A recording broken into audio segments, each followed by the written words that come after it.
Hey folks, welcome back to another Dice Tower preview. I'm Mark, and today we're taking a look at a family-friendly game, Flap Flap Duck. Flap Flap Duck is brought to you by RES Design. It's for 2 to 5 players, ages 14 and up, and games range anywhere from 30 minutes to 45 minutes. In Flap Flap Duck, your main objective is to help Ducky. Ducky is lost, hopelessly lost in the world, and there are all kinds of obstacles that you must help him avoid. You will be working together in order to guide him and pilot him to safety and home. All right, let's take a quick look at setup. Now, you're going to put the board together, and there's some different types of boards, and based on the game you're playing will determine what boards, if you're playing in story mode or things like that. But this is the basic board that you see here. You're going to put the two halves together. Ducky has his starting position and he has his home position that you're trying to navigate him to. And then you've got the other aspects of the board. You have the side aspect that shows the different types of actions, and based on the player count, will show you how many of each of those types of actions get put in the main action deck. Now the board across the bottom is where you will be playing those actions throughout the game in order to navigate Ducky. Now some of the other cards to take a look at are the clue cards, which is how you will help your fellow players decide on what cards to play. And then you have the item cards. There are certain icons on the board that Ducky will acquire these items, and they can do all kinds of things like extra life. You might get a ray gun. You might have portals that can help him out or give him a checkpoint along the way, so if he does take damage, he doesn't go all the way back to start. And you have the various tokens to be used throughout the game. Of course, Ducky has his health tokens. He has 4. And you have the first player marker along with portal tokens. If you happen to open a portal, you have your checkpoint as well as connection tokens and your token to track progress. And then you can clear spaces potentially in the game, and there's tokens to show that as well. And of course, you have Ducky. You must save Ducky, get him home. And you have this reference guide, a handy reference guide actually, because you can play the game right from this card. It shows you how to play, as well as giving you reference to all the different types of actions, and some hints on clues, as well as what words are banned from using for clues, and how to score. So, gameplay. This is all, again, about getting Ducky home. And you're going to be playing action cards in order to do that. But you have to also play a clue card. The clue card will help your fellow players know what type of action perhaps they should play. However, these clues can be ambiguous. They might be simply quacks, or you might be acting out like in charades, or you might be giving one word or phrases in order to accommodate the different types of themes that the clue cards will show. And based on the status token and where it is in position on the board will determine what type of clues that you can give. And a lot of this turns into a big party game, right? And you're really trying to get everybody engaged, and you're being zany and fun, and it's meant to be a family fun game. And of course, there are banned words from use in the game. Simple things really, like up, down, top, bottom, things that make sense that would be too much of a giveaway when you're giving a clue. Again, these clues are supposed to be ambiguous, trying to guide the players. And so what you're going to do in your turn is you're going to pick an action card and you're going to play it in the slot face down, so no one knows. And that's where the clues come into play. You play your clue card, and based on where the status token is will determine how or what type of clue that you're going to give. And again, it could be all kinds of different things. But hopefully that will help the next player understand what type of action card to play. And once that clue card is played, then the status token moves.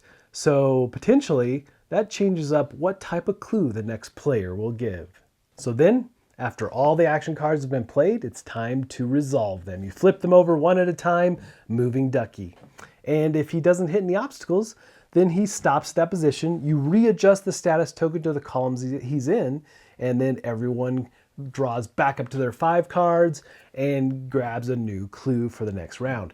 But if Ducky hits one of these obstacles, oh man, it sends him back to start, unless you have a checkpoint in play, which it would send him back there. But that also means he loses a health. So you have to be careful, and you really do have to work together, and hopefully you're understanding the clues from all your fellow players. You grab that synergy, and hopefully you can get Ducky home. And there's also, like we talked about before, items.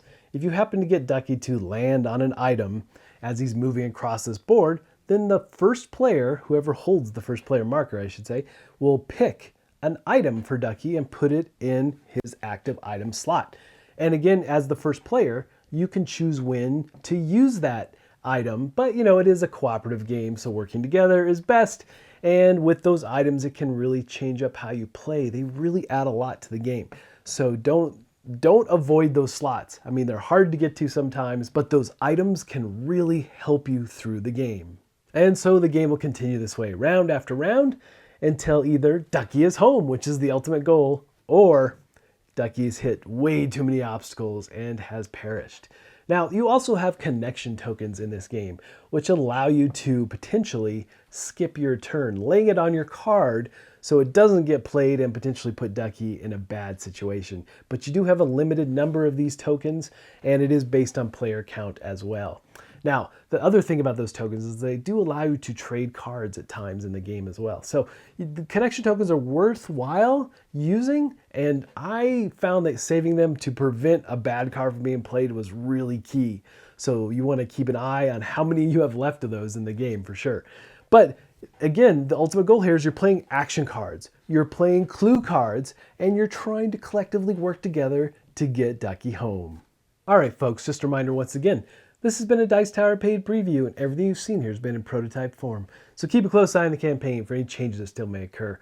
Now, it's also worth mentioning that this game has scoring, and regardless, if Ducky is defeated or if he makes it home, you're still going to score. And there's a handy guide to show you what to count up for that final score. You're always trying to beat that score as you play cooperatively.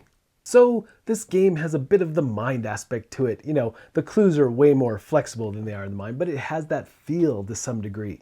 And all the action cards are super straightforward and really show you how they will guide Ducky through his field and obstacles that he needs to avoid. And what I find interesting is that it almost feels like you're Ducky's brain, and each action card you play is firing neurons to get him to move across the board.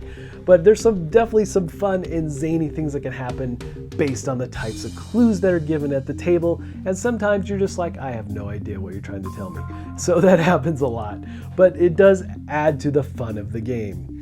But ultimately, folks, if this looks like a game that would be of interest to you, I'm sure they'd appreciate your support. So I think that's it from me, and until next time, we'll see you at the table. Thanks so much for watching another Dice Tower video. If you enjoy our videos, subscribe to the channel for more fun, comprehensive board game coverage. Also, consider joining us at one of our events. Come to Dice Tower Retreat, a small, intimate gathering where gaming is king. Join us for Dice Tower Cruise, the largest board game cruise. Attend Dice Tower West in Las Vegas for gaming fun on the West Coast, or Dice Tower East in Orlando in sunny Florida. Dice Tower Conventions, the friendliest gaming conventions on Earth. I'm Eric Summerer, and you've been watching The Dice Tower.